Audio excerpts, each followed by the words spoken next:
suis Grégory Laplace. Pour ceux qui m'ont pas encore vu pour les événements d'entreprise, je suis développeur PHP. Je suis à Exia depuis juin 2022. Et si on me trouve pas sur une piste de salsa, à l'escalade ou au ciné, je fais de temps en temps des meet-up PHP et Python à travers la ville de Lyon. Donc vous pouvez me trouver à ces occasions. Alors, je suis ici pour vous faire le retour sur le forum PHP 2022 qui s'est passé les 13 et 14 octobre, auquel j'ai assisté. Et normalement, tout est noté sur les diapos. Donc allons-y. Et il y en a un certain nombre, donc je vais tâcher d'aller vite, mais pas trop vite. Donc, un sommaire. Vous en avez pas forcément vu des comme ça, mais là, c'est tout tourné autour des conférences. Donc, voilà. Le forum PHP, c'est quoi? Donc le forum PHP, c'est une réunion des acteurs de PHP organisée par l'AFUP, l'Association française des utilisateurs de PHP, qui en est à sa 23e édition. Donc pour info, la 20e édition s'est passée en plein Covid. Donc là, c'est le deuxième forum qui s'est redéroulé en présentiel. Et on a plus de 770 participants. Je crois qu'on était 774 en tout. Et pour cette édition-là, qui s'est passée en 2022, on a voulu voir grand. Alors, en plus des conférences, il y a eu des ateliers qui se sont passés en parallèle, généralement entre midi et 2. Donc, il y en avait un dédié à comment contribuer à API Plateforme, donc un des composants principaux de Symfony, et comment contribuer à Symfony. Ce sont des points d'entrée pour pouvoir ajouter une contribution au système, parce qu'on ne sait pas forcément comment s'y prendre. Donc ces ateliers, c'était grosso modo pendant 1 heure, quelles sont les démarches à faire, les comptes à ouvrir, etc. etc. Les conférences avaient des sous-titres, donc j'ai trouvé ça très innovant. Et ce qu'il faut savoir, c'est que ils sont automatisés, mais je pense qu'il y avait derrière un éventuel rattrapage sur certains trucs. Parce que les textes n'apparaissaient pas forcément, étaient modifiés en temps réel, donc c'est semi-automatisé, on va dire, mais c'est tellement pratique. La prochaine étape, je pense que ça sera la full automatisation. Alors, quand je disais qu'on avait voulu voir grand, on a vu très grand, pour réunir tout ce monde. Donc, pour ceux qui ne savent pas forcément ce que c'est le centre de conférence Marvel à Disneyland Paris. Voilà. Et ça, c'est une des 2 salles qui ont été occupées pour les conférences. Donc, pour situer le contexte, là, vous avez une vision des différentes salles. Donc, vous mettez la même en miroir, c'est la même de l'autre côté. Ça, c'est un des ateliers qui ont été faits pour la cohésion des personnes à la FUP, parce que tout le monde ne se connaît pas forcément. C'était l'occasion de mélanger les antennes, de faire une œuvre collaborative. J'y ai la mienne aussi. Je crois que c'était les oreilles du lapin, mais je suis pas très sûr. Il y a eu, toujours pour la cohésion, un burger quiz. Donc si vous connaissez le système, je pense que vous n'êtes pas surpris de voir ce qui s'affiche à l'écran maintenant. C'est le genre de questions qu'il pouvait y avoir, et c'était les membres de la FUP qui participaient entre 2 équipes. Et je suis au regret de dire que je ne sais pas qui a gagné, mais ce que je peux vous dire, c'est qu'on a bien ri. Il y avait un système d'évaluation des conférences en temps réel, et puis qui continuait par la suite pour pouvoir donner le feedback. Là, je vous ai donné le feedback d'une des conférences qui a eu lieu, qui a été très appréciée, y compris par moi. Donc, à base de smileys, de commentaires, je trouve que c'est une bonne manière pour un conférencier d'avoir un retour sur notre prestation. Et maintenant, nous allons attaquer le gros du travail, les conférences. Ça, c'est le planning. Il y a un petit point de contexte à rappeler, c'est qu'il y a 2 conférences qui se déroulent en même temps à chaque fois. Donc, j'ai pas pu physiquement assister à toutes les conférences, mais j'en ai assisté à une majorité. Le reste, je les ai rattrapées en vidéo. Donc, j'ai vu toutes les vidéos au moins une fois. Donc, je pourrais donner le contexte si vous avez des questions là-dessus. Et maintenant, on est parti. Il est quelle heure? Il est 18h10. J'ai pas perdu trop de temps. Jeudi. On a commencé avec une introduction à Elasticsearch. Donc, si vous ne savez pas ce dont il s'agit, ou si vous avez entendu parler de Kibana, par exemple, ça se repose sur Elasticsearch. Donc, avec une manière de parser les informations et de pouvoir les ressortir de la manière la plus rapide possible. Son cours est très bien fait, technique. Vous pouvez voir la conférence et le lien qui devrait apparaître dans le chat dans pas longtemps. Donc, si vous ne savez pas ce que c'est mais que vous êtes intéressé, c'est une conférence pour vous. Je vais essayer de faire en sorte que vous ayez un document de choses pour pouvoir savoir ce que vous allez regarder après. Alors, on a une conférence sur la fondation PHP qui était en anglais. Donc, la problématique pour la création de la conférence était la suivante. Donc, Sébastien Bergman, pour ceux qui connaissent PHP Unit, c'est le concepteur principal. L'autre, c'est un des acteurs de PHP. À un moment, ils se sont dit, il y a des personnes qui font vivre PHP, qui sont en train de partir pour d'autres horizons, etc., notamment Nicolas Popov, pour ceux qui connaissent. Et grosso modo, la connaissance se perd et on arrive à un syndrome de buzz factor, c'est-à-dire c'est toute la connaissance de PHP dans ce cas-là repose sur un très petit nombre d'individus.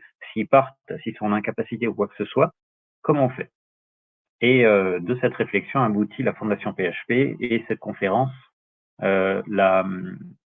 retrace les différentes étapes de bout en bout. Elle est en anglais, elle est sous-titrée en anglais, mais elle est parfaitement lisible et compréhensible. Alors, comprenez comment PHP fonctionne, vos applications marcheront mieux. Donc il s'agit de Pascal Martin, qui a écrit certains livres pour PHP, également pour Symfony, qui est lead engineer à Bedrock.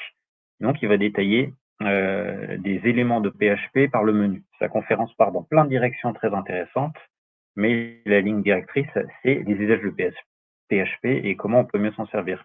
Ce que vous voyez ici, par exemple, c'est quand on démarre un process PHP, quelle est la stack standard, hein, des considérations sur l'OP-code, donc la façon dont PHP est compilé avant de pouvoir servir. Il y a d'autres slides sur ce qu'il a fait, donc des suggestions sur des configurations spéciales de PHP et un des points importants, comment est-ce qu'on fait une extension PHP, en quel langage elle est, spoiler, c'est en C, et quand est-ce que on doit se résoudre à faire une extension et est-ce qu'on a éclusé toutes les autres possibilités. Et je renvoie ici à des liens de conférence qu'il a fait. D'ailleurs, cette personne, Pascal Martin, en plus de tout son travail sur PHP, il s'occupe aussi de faire en sorte qu'on puisse donner de bonnes conférences. Et il a notamment des livres et des conférences dans ce sens. Conférence suivante, Back to the Silus Future. Alors, Silus, je ne connaissais pas. J'ai fait la conférence pour la culture. Donc, grosso modo, ce que vous voyez dans la slide, c'est ce que j'en ai compris. Et grosso modo, en tant que mainteneur de Silus, il y a eu une des problématiques de remplacement de paquets, c'est-à-dire il y a des paquets qui étaient la base de Silus et qui n'avaient pas qui commençaient à être dépréciés. Donc, comment est-ce qu'on les remplace et est-ce qu'on ne peut pas les remplacer par des briques de Symfony? C'est le sujet de cette conférence. Voilà. Et la décoration, c'est la vie. Il y a des fils rouges dans les conférences, notamment tout ce qui concerne les décorateurs et les façades, c'est un fil rouge. Le fait que le C soit le langage pour les extensions de PHP, c'est un autre fil rouge. Alors, FFI pour Foreign Function Interface, de nouveaux horizons pour PHP. FFI, ça sera encore un fil rouge. La personne qui exposait, donc Pierre Pélisset, elle avait un problème, c'est qu'elle avait des machines à karaoké. Elle voulait communiquer avec elle, mais le port série était foireux.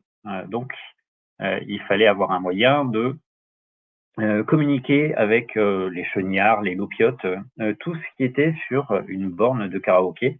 Et il s'est servi de PHP et de fonctions Foreign Function Interface pour interfacer le C et le PHP. Et je crois qu'il y a aussi une possibilité de faire sans Python. Sa conférence est très technique. Je n'avais pas tout retenu sur le coup. Mais le fait de revoir la conférence une deuxième fois, ça m'a permis de faire un peu le point là-dessus. Donc du coup, la Foreign Function Interface, il détaille par le menu ce que ça donne. Il donne des exemples très précis, comme par exemple celui que vous avez ici pour pouvoir envoyer du C dans PHP. Et grosso modo, s'il n'avait pas pu faire ça, il aurait dû faire une extension. Voilà. Comment être bien onboardé en tant que développeur junior reconverti? Si vous vous souvenez, quand j'ai parlé des feedbacks, c'est cette conférence que j'avais en exemple. J'ai pas pu y assister parce qu'il y avait une autre conférence technique à côté, mais je l'ai vue en replay et gros coup de cœur. Donc cette personne a un parcours intéressant. Elle a fait 2 onboardings différents dans 2 entreprises, les 2 qui se sont passés de manière complètement différente et ce qu'elle en a tiré, c'est grosso modo comment le fait d'avoir des profils hétérogènes dans une entreprise peut lui apporter de la richesse, comment faire un onboarding réussi et comment être encadré dans ce but. Euh, Si vous êtes dans la technique ou si vous ne l'êtes pas, dans tous les cas, je recommande. Bonjour Frédéric. Une plongée dans Node depuis PHP. Donc ça, c'est une conférence grab bag, on va dire. Il y a plusieurs sujets qui sont brassés dedans. Donc il y a un fonctionnement, le fonctionnement de Node qui fonctionne avec un seul process. Et à ce moment-là, Mathieu va le comparer avec d'autres langages qui sont en multi-thread, multi-process et va faire les comparaisons. Je ne connais pas trop Node, donc ma connaissance se résume à ce que j'ai marqué dans la slide. Ensuite, une réflexion sur JS et un peu plus tard sur TypeScript, sur le fait que comme JS, tout est variable. On peut prendre une fonction, la variable dans laquelle elle est injectée, mettre des hints dedans et le langage va parfaitement l'autoriser. Alors que TypeScript, c'est justement beaucoup plus cadré. Quels sont les avantages de l'un de l'autre? Et ensuite, il va aller sur un sujet qui sait qui est un peu touchy, donc il y a eu des réactions dans la salle, notamment de Pascal Martin. Quand on veut faire de l'injection de dépendance, c'est bien, mais est-ce qu'en fait, on n'utilise pas plutôt le pattern, le patron de conception service locator? Et il s'est demandé si il n'y avait pas une histoire de façade derrière. Donc façade, fil rouge. Et grosso modo, la conclusion de sa conférence, c'est faut pouvoir challenger ses idées reçues, pas partir du principe que ce qu'on a appris, ce sur quoi on travaille depuis des années, etc., on peut pas revoir un peu et voir s'il n'y a pas justement des choses à changer. Tout ne doit pas être monolithique. Et là, c'est l'exemple que j'avais donné, c'est-à-dire il y a une fonction, elle est changée en int, le langage il vieillit pas, mais fonctionnellement, ça n'a plus aucun sens. Alors, des workers PHP avec systemd et Symfony Messenger. Grosso modo, si vous ne savez pas comment fonctionne Messenger ou le système des workers avec des process de file d'attente, c'est une bonne conférence pour ça. Si par exemple, vous allez sur un site internet avec des fichiers que vous pouvez uploader, ils sont traités, vous êtes le numéro tant dans la liste, etc. Ce sont des workers qu'il y a derrière. Donc voilà, bonne conférence pour faire le point. Il y en a sur lesquels je passe un peu plus vite, parce que je sais que si je passe 1 minute par conférence, on va déborder, donc je vais plus vite. Ça, c'est son doggy bag pour la fin. Donc ne pas laisser le worker tourner indéfiniment, parce qu'en cas de fuite de ressources, il va prendre de plus en plus de mémoire et s'il n'est pas tué à un moment, il va continuer à en prendre. Couper les workers lors du déploiement, parce que ça peut être des liens qui font que le déploiement va mal se passer. Et configurer le nombre de retries, parce que si on laisse faire pendant un week-end et qu'il y a 200 retries alors qu'on sait pertinemment que ça va pas marcher, c'est pas la peine. Donc on peut configurer à 5 par exemple, au bout de 5, si ça marche toujours pas, c'est à considérer. Alors, sauve un ou une dev, écrit une doc. Ça, c'est une conférence que j'avais vue en avant-première, celle de Pascal Martin aussi, justement à des meet-up sur Lyon.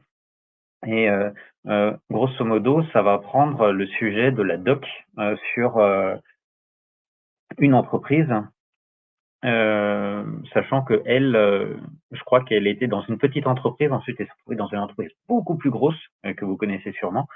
Et il a fallu rationaliser la doc.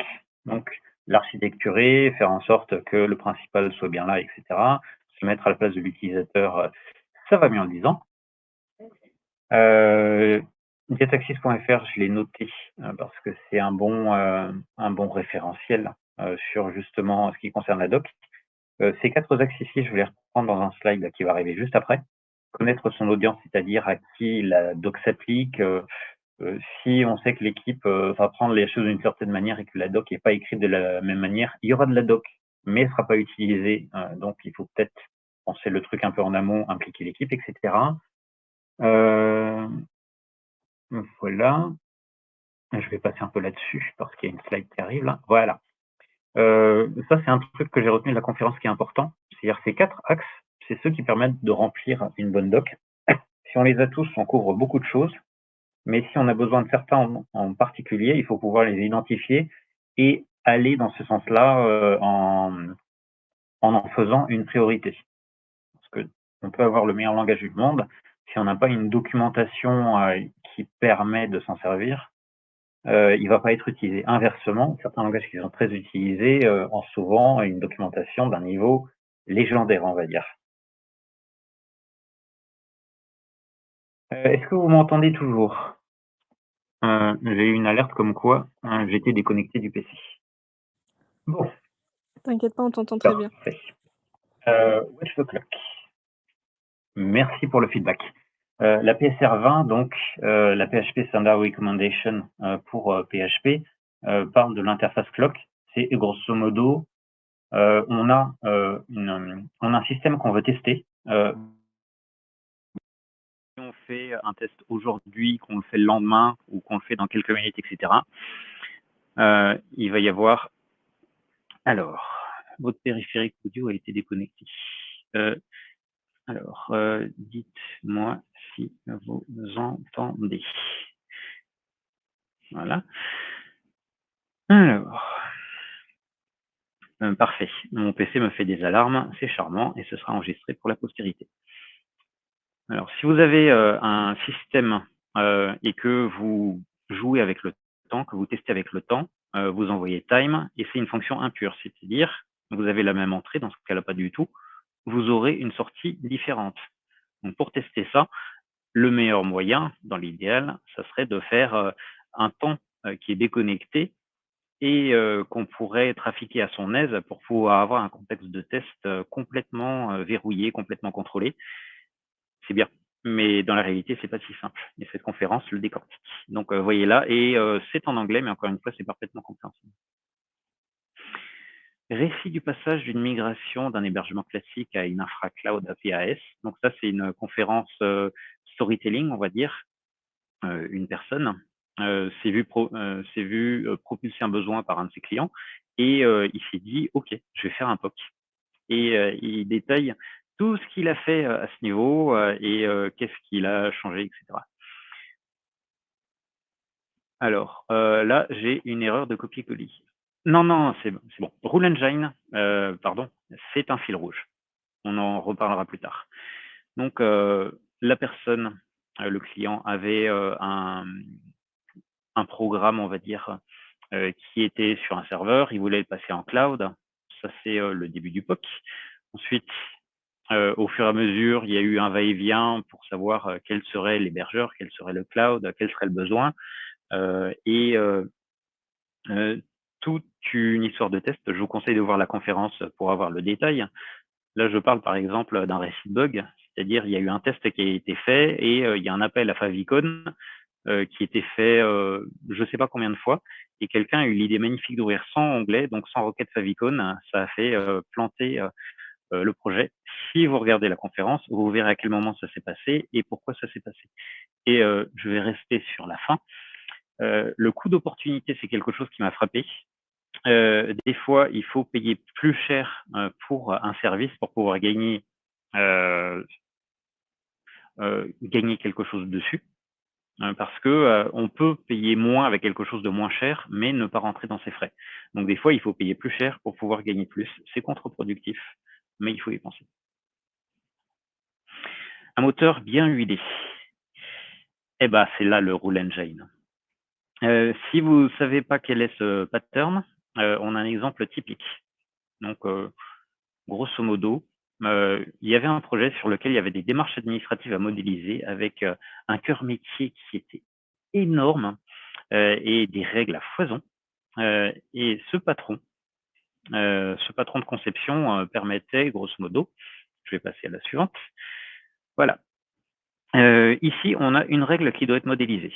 Donc, si on n'est pas dans le secteur, dans ce cas-là, de retraite, je crois, c'est imbitable.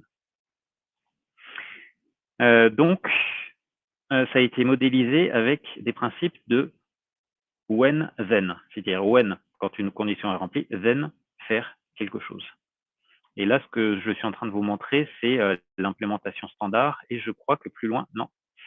Non, j'ai pas mis ce que ça peut donner comme implémentation générale. Mais là, par exemple, c'est sur un traitement de document. Si la règle qui est ici, là on a un set de règles, si la règle s'applique à l'utilisateur, alors on fait telle action, sinon on passe à autre chose. Et avoir ce cœur de règles, c'est plus maintenable et plus compréhensible côté technique que si on a à faire rentrer le métier dans la technique. Je pense que c'est une problématique que vous avez forcément déjà rencontrée. Ensuite, je vérifie le temps, si je suis à jour. Ouais, je suis à peu près à la moitié. OpenTelemetry, un standard pour surveiller vos applications.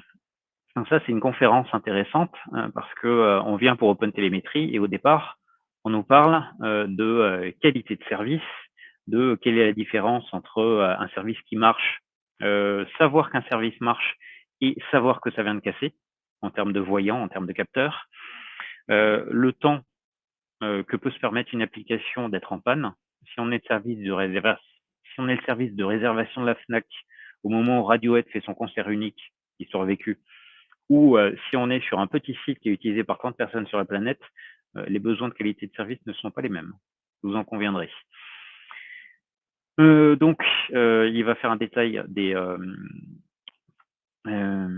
des considérations et de ce qu'il va considérer comme capteur. Notamment, il va faire un point sur Kibana, en expliquant qu'on a vite fait d'être arrosé de données. Une sonde HTTP pour voir si un site est en ligne, c'est-à-dire checker périodiquement si un site est en uptime et si oui, envoyer des alarmes. Ça m'a marqué, donc je l'ai gardé. C'est les 4 considérations à prendre en compte pour de la qualité de service. Et elles sont différentes. On peut, par exemple, penser à de la saturation alors qu'il s'agit de latency, à du trafic alors qu'il s'agit d'erreurs. Il faut savoir sur quelle métrique on travaille. Voilà pour ça. Alors, les femmes à barbe et à capuche sortent de la grotte pour sauver le numérique et son impact. L'intro m'a intrigué. C'est un gimmick, mais en vérité, c'est toute une conférence qui est dédiée à l'accessibilité. Et si je devais lui donner un sous-titre, ça serait comment on a très vite fait, en voulant faire quelque chose de fancy ou de pratique ou qui tape à l'œil, à exclure toute une catégorie d'utilisateurs. C'est le genre de choses que vous trouverez dans cette conférence. Et l'autre chose que vous trouverez, c'est bien beau l'accessibilité, mais si l'entreprise ne voit pas l'intérêt et si on ne travaille pas avec elle pour lui montrer que ça a un intérêt, on va batailler contre elle et non pas pour elle. Et on va avoir une résistance au changement au lieu d'être à plusieurs à aller dans le même sens. Ce sont ce genre de considérations que vous trouverez dans cette conférence. RINA, le nouvel Internet. Alors ça, c'est presque ce qu'on appelle dans le jargon du forum PHP une conférence alien. Donc Louis Pouzin, un des pionniers de l'Internet, est venu à la conférence. Il a un âge canonique maintenant. Et ça a été une conférence un peu spéciale. Je n'ai pas trouvé ce que j'y attendais, mais par contre, c'était admirable et adorable à la fois et on a repassé en détail quelques-unes des innovations sur lesquelles la France était à la pointe. Mais par contre, si vous voulez savoir les vraies contributions de Louis Pouzin, c'est-à-dire recueillies par d'autres, etc., j'ai mis en lien un article d'Ulysse.co que j'ai lu il y a des années et que je vous recommande. Louis Pouzin n'a pas inventé l'Internet, mais sans lui, il n'y aurait pas d'Internet. Et vous saurez tout ce qu'il y a à savoir à ce niveau. Et l'autre chose à savoir, c'est que RINA a été conçu en miroir inversé de l'IPv4 de manière à avoir un web décentralisé. Donc complètement ce qu'on n'a pas aujourd'hui. Et à ne pas avoir les limitations d'IPv4 en termes de nombre d'IP disponibles, ce qui, vous savez, pouvait poser un problème jusqu'à ce que l'IPv6 pointe le bout de son nez. Je ne sais pas où on en est de cette histoire. Vendredi. Je ne sais pas si vous vous rendez compte là, mais je viens de donner le contenu de 15 conférences et on en a 15 autres qui nous attendent. Donc, accrochez-vous à vos sièges. Papa et maman nettoient l'Internet. Ça, c'est une conférence, j'ai pas pu assister en direct, mais j'ai adoré la restitution. Ils ont parlé de notions de gras fonctionnel, c'est-à-dire toutes ces choses qui sont développées mais qui ne servent pas, qui sont poussées par un client ou par une personne en particulier, mais qui vont pas être utilisées 95% du temps. Et l'obésité fonctionnelle, ça c'est un terme encore meilleur. Donc un certain nombre de recommandations sur ce qu'il faut faire ou ne pas faire pour aller au strict minimum et comment ça se passe dans le cadre de projets spécifiques. Donc c'est vraiment une conférence que je vous recommande. Et le concept de weak collapsing que je connaissais pas, je vous conseille de creuser de votre côté. Ah, et pas de select étoile. Oui, j'ai été coupable de ça de temps en temps. Essayez à tout prix de ne pas faire de select étoile. Généralement, vous avez besoin de quelques champs et pas de tous. Comment décide-t-on de créer un composant symphonie? Ah là, c'était intéressant. Et c'est aussi un fil rouge parce que il a été question de création de composants symphonie dans la conférence sur le composant clock et Nicolas Grécas l'a référencé directement. Il a parlé de son exemple, c'est-à-dire quand il était simple contributeur Symfony et qu'il n'avait pas encore le rayonnement qu'il a maintenant, comment son projet Vardumper a été intégré en tant que dump, c'est-à-dire la fonction que tout le monde utilise maintenant, dans Symfony. Il a parlé des 12 factors, donc je vous conseille de faire un petit tour là-dessus parce que c'est un sujet intéressant à creuser. Et grosso modo, qu'est-ce qui va déterminer qu'à un moment, on va avoir un composant qui va être suffisamment intéressant et suffisamment, mais qui n'est pas présent dans Symfony pour qu'on l'intègre. Conference Driven Development, j'en ai pas parlé jusqu'ici, c'est un fil rouge aussi. C'est-à-dire, il y a beaucoup de personnes qui disent ah, bah en fait, je cherche à faire une conférence, donc je vais prendre un sujet et en fait le sujet il est tellement intéressant que ça me prend l'année qui suit. Donc on a le Domain Driven Development, on a le Test Driven Development, on a le Conference Driven Development, sachez-le. Il a été question de Guzzle parce que justement dans le composant HTTP Component dont il a parlé, il devait jouer le rôle de Guzzle qui a un rôle particulier dans l'écosystème Symfony. Et il a aussi parlé du fait que quand on veut un composant, il faut que ça puisse marcher out of the box, c'est-à-dire que si un composant est dépendant de 3000 composants qu'on a installés avant de pouvoir s'en servir, avant de pouvoir faire un POC dans son application, c'est que le composant n'est pas assez indépendant de tout ce qui a été fait auparavant. Et il a remis une couche sur une conférence précédente sur le unique identifier, c'est-à-dire pouvoir créer un composant unique alors qu'il y a plein de pouvoir créer un identifiant de composant unique alors qu'il y a plein d'identifiants qui existent auparavant. Ça a l'air de rien, mais c'est un vrai sujet quand on traite des millions de données. Je recommande cette conférence. Typage en PHP, comment ça fonctionne? Alors, je parlais au tout début de la fondation PHP, donc Georges Bagnard est en plein dans la fondation PHP, c'est-à-dire il est au cœur de sujets qui sont centraux sur des questions aussi bêtes que qu'est-ce qu'on va faire si on veut pouvoir intégrer un nouveau type de données dans PHP? Comment ça s'interface avec l'existant, comment on doit considérer les interactions avec l'existant, les castes, etc. Et il y a des maths. Il y a des maths, il y a des ensembles, il y a certaines notions particulières que j'ai mis sur la slide suivante. Donc, forme normale disjonctive. Alors, j'ai fait l'erreur de noter, mais sans donner le sens qu'il y a derrière. Et par contre, les notions de covariant et contravariant, c'est-à-dire aller du général au spécifique et aller du spécifique au général. Et la question finale, quand par exemple on veut rajouter un nouveau type ou trafiquer les types existants, le lien ne fonctionne pas.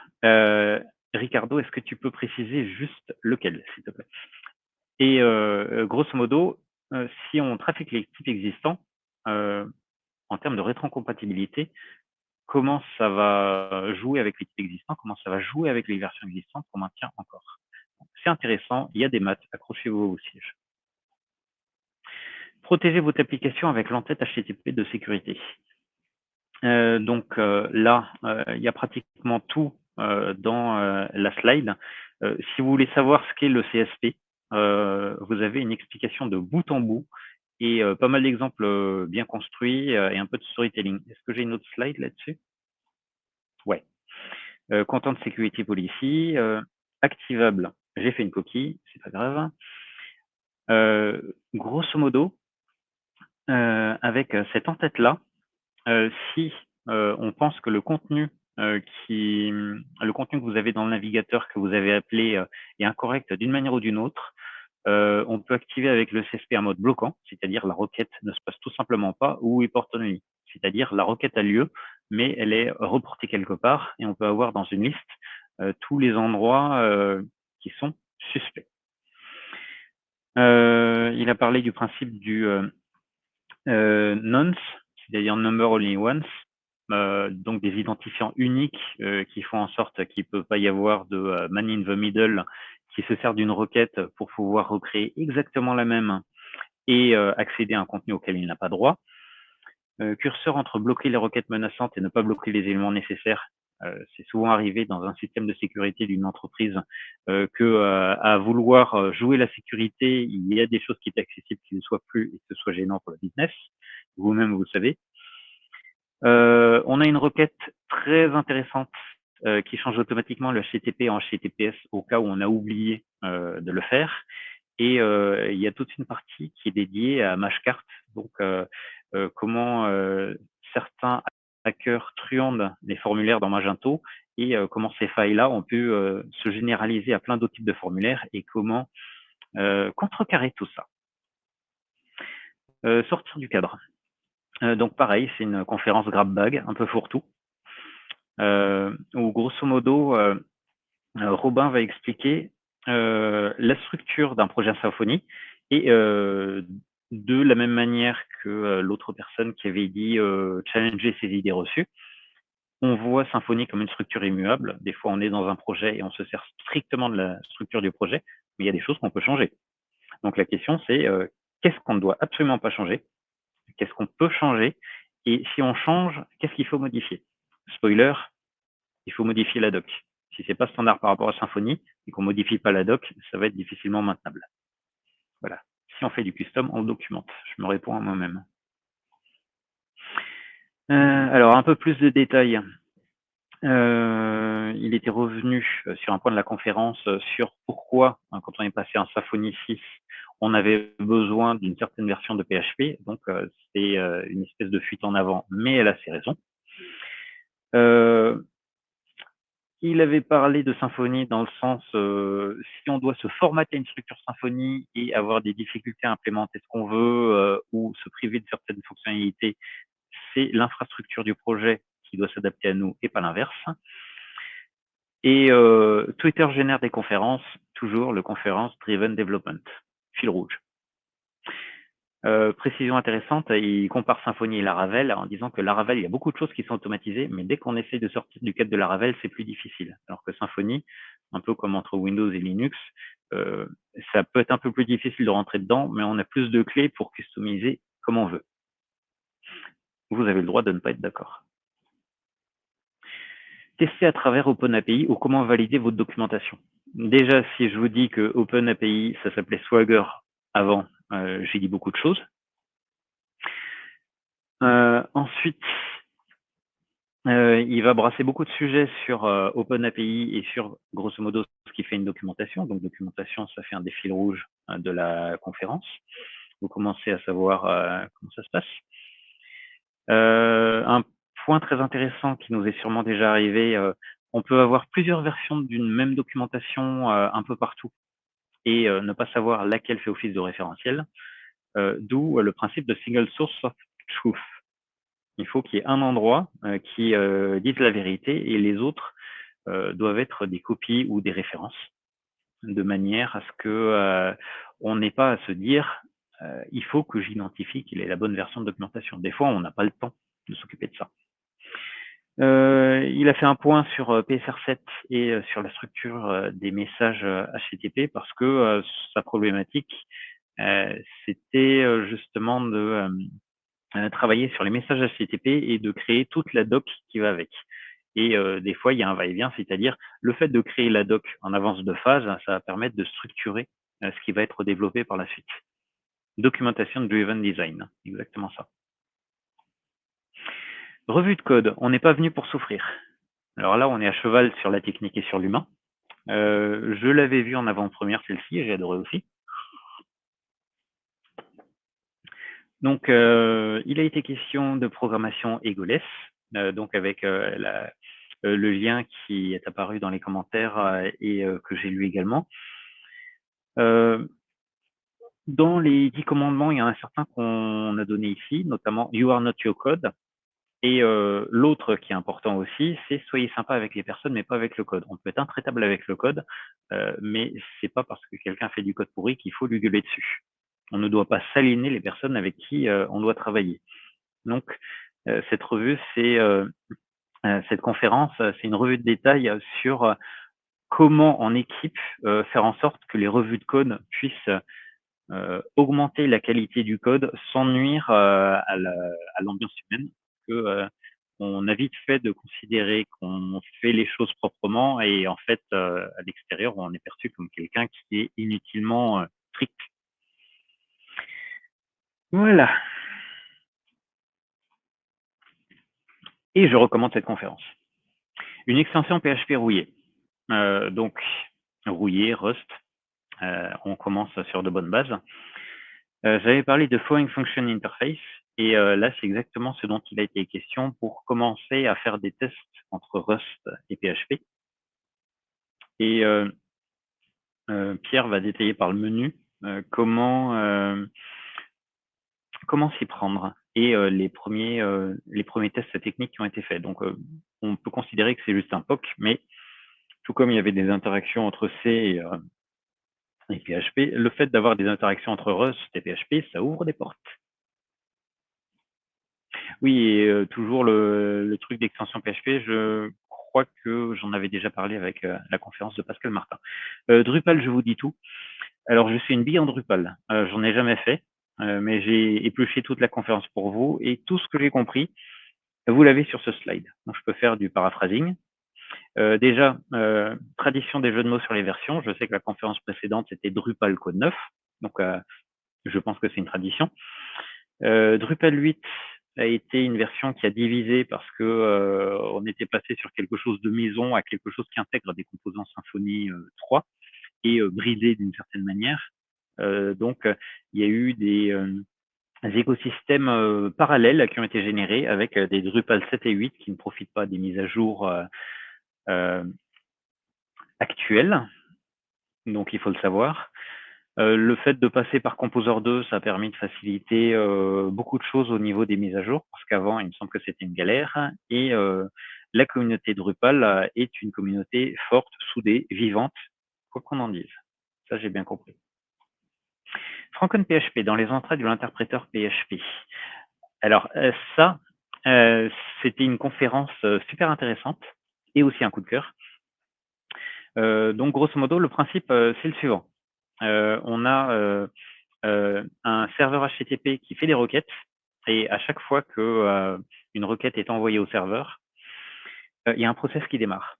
Et le principe, ça va être ici de sortir du cadre et de dire on voudrait, au lieu que on ait un process qui prenne une requête à chaque fois, prendre un process qui soit là plus longtemps, qui prenne toutes les requêtes et qui se serve de ce qui est marqué ici, le one of three early hints, c'est-à-dire récupérer des informations sur ce qu'on va afficher avant même de l'afficher.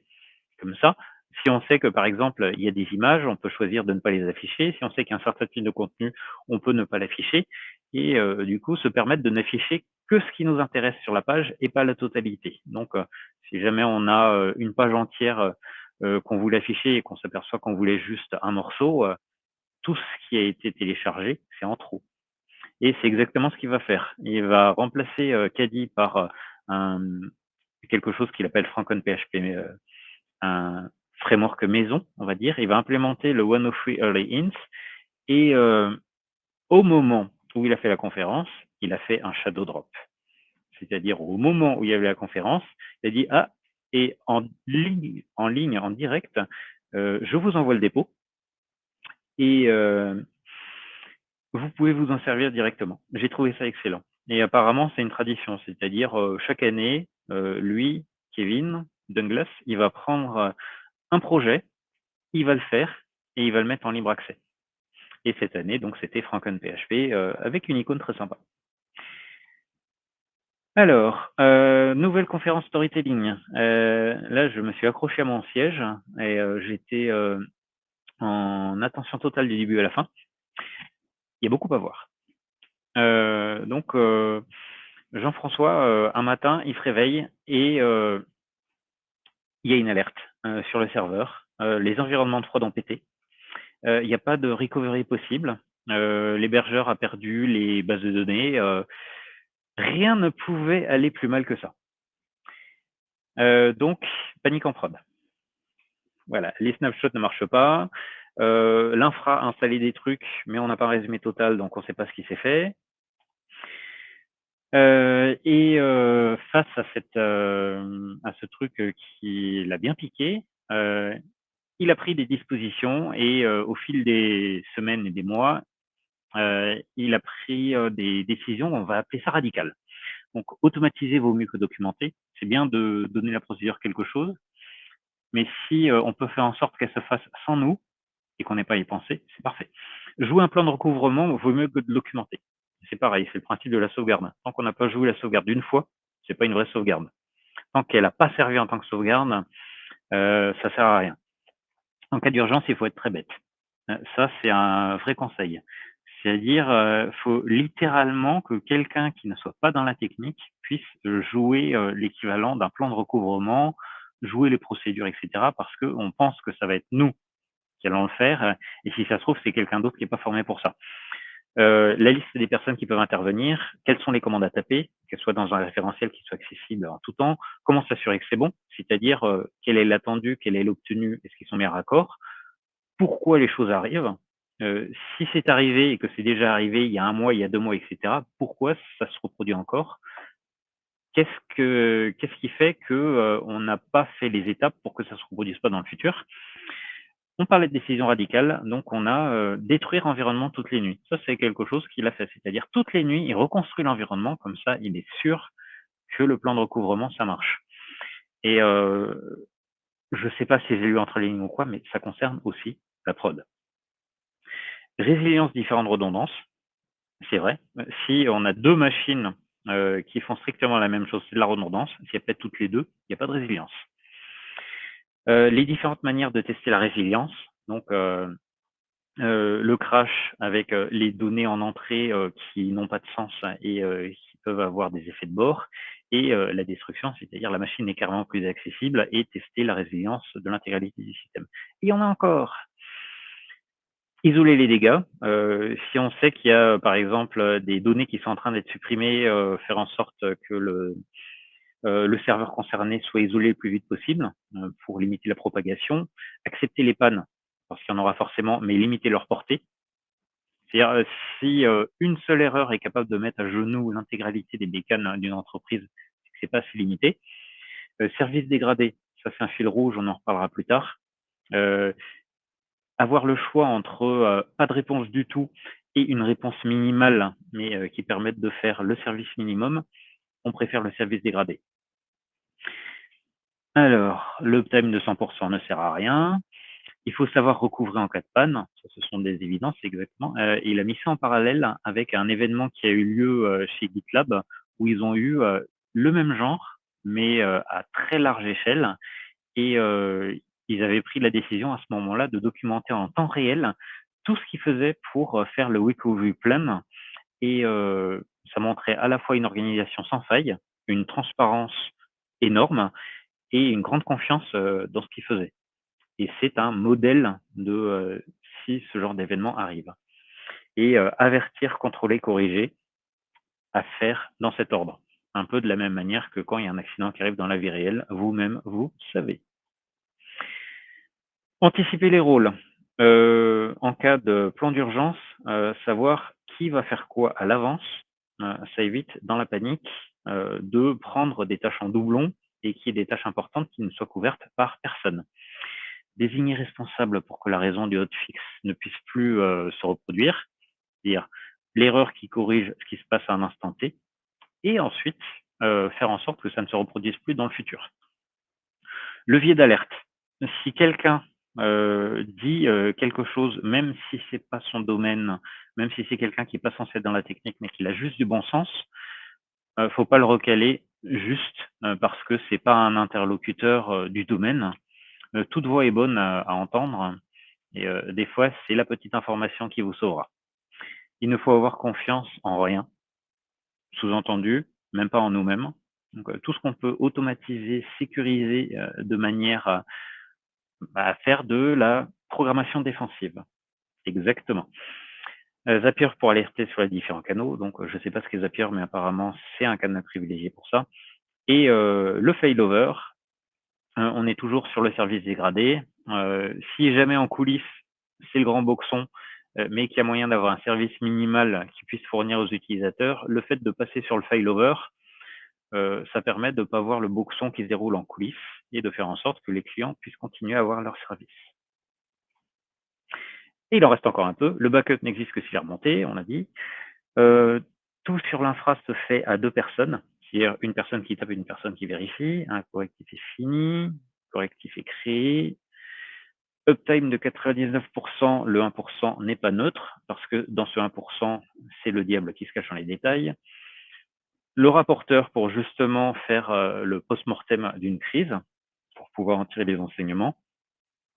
N'ayez confiance en rien, les alertes avec Prometheus, je crois qu'on en a fini. Bienveillance en situation de crise, éliminer les faux positifs, avoir pensé aux sondes. Sonde HTTP, fil rouge. Piochons dans les pratiques de DDD.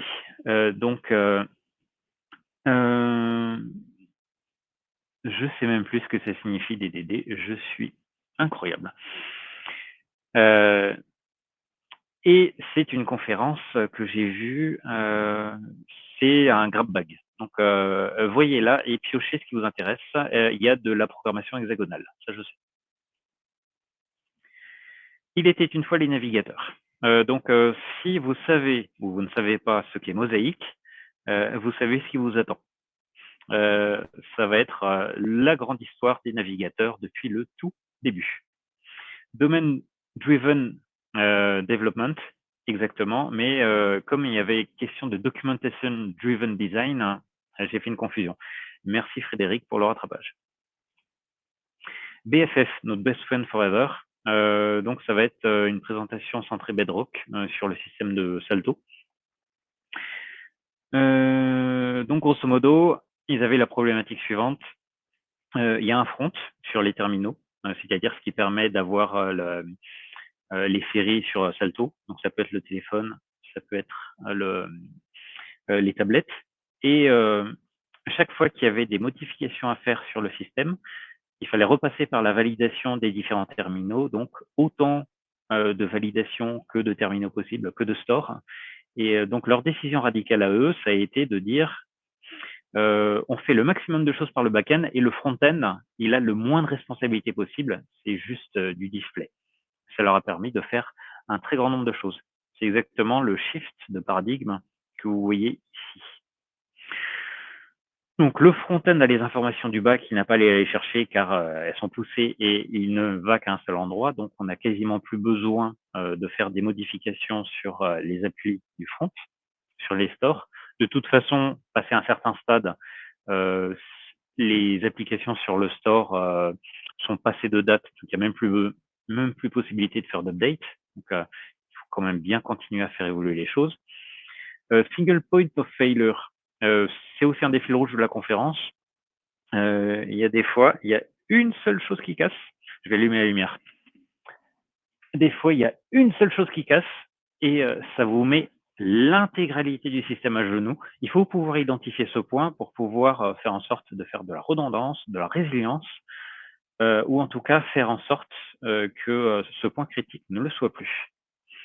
Co-construction back et front ensemble. Alors, c'est pas forcément une évidence, mais parce qu'on a tendance à faire la séparation entre le back et le front.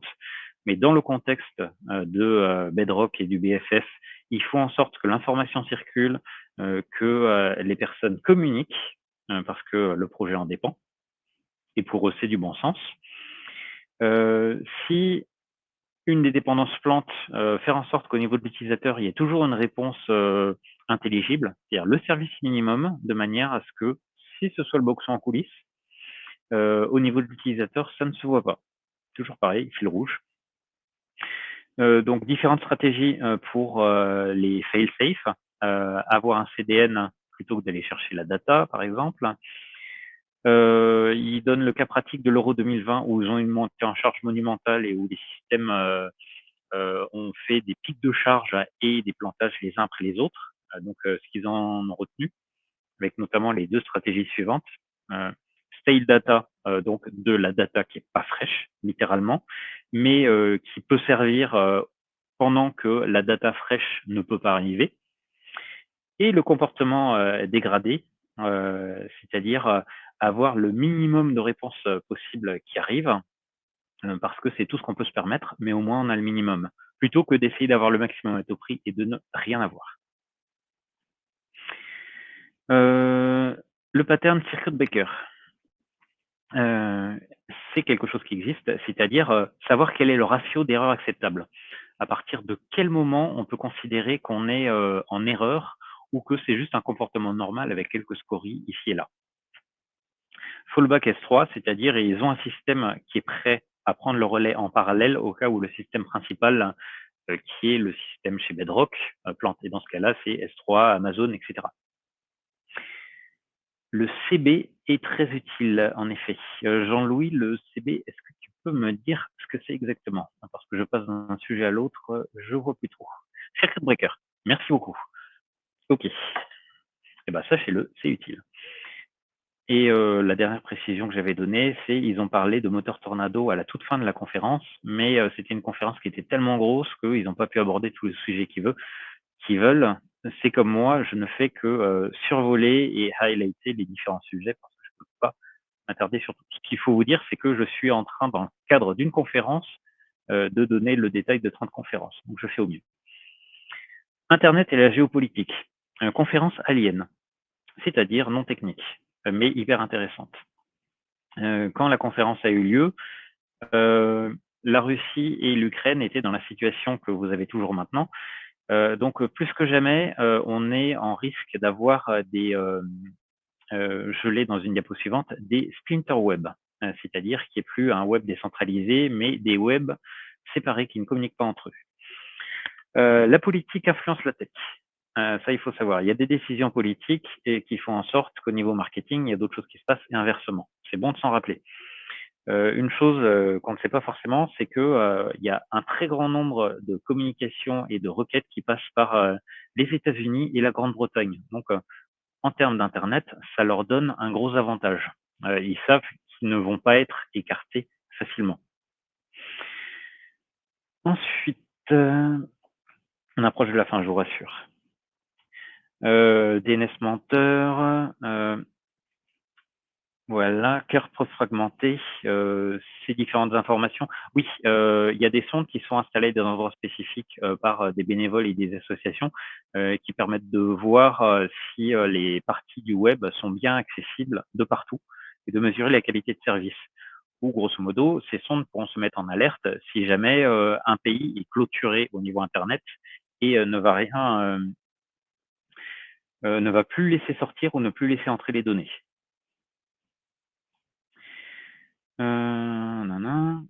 La technique n'est pas neutre non plus. Connectivité entre les opérateurs. Voilà, je vous conseille de voir la conférence en entier pour avoir une idée du net géopolitique. Je ne vais pas pouvoir retracer ça directement. Et Feknom Academy, c'est un parcours que je fais en parallèle. Mais comme je le faisais en même temps que je faisais le résumé des conférences, je trouve qu'il est raccord avec plein de choses qui sont dans ce talk. Donc, je vous le conseille également. Merci pour l'assentiment, Jean-Louis. Et voilà, on a pratiquement fini. Donc, on va avoir un infodump. Ce que je vous ai donné, c'est mes informations personnelles et quelques-unes que je trouve intéressantes qui ont été piquées dans ces différents articles. avec notamment les clients bronze, platine, or, argent, qui sont venus, donner leurs conférences et qui en ont profité pour voir les conférences des autres et en faire des résumés techniques. Donc vous devrez avoir cette info dump dans le chat. Quand ce sera fini, le chat devrait disparaître, donc copiez les liens au moment où c'est possible et je crois qu'on atteint la fin. Voilà, ici on a les différents liens vers les programmes, les différentes vidéos disponibles avec la playlist que vous pouvez trouver sur le site YouTube de l'AFUP PHP et le mot de la fin, je reviendrai.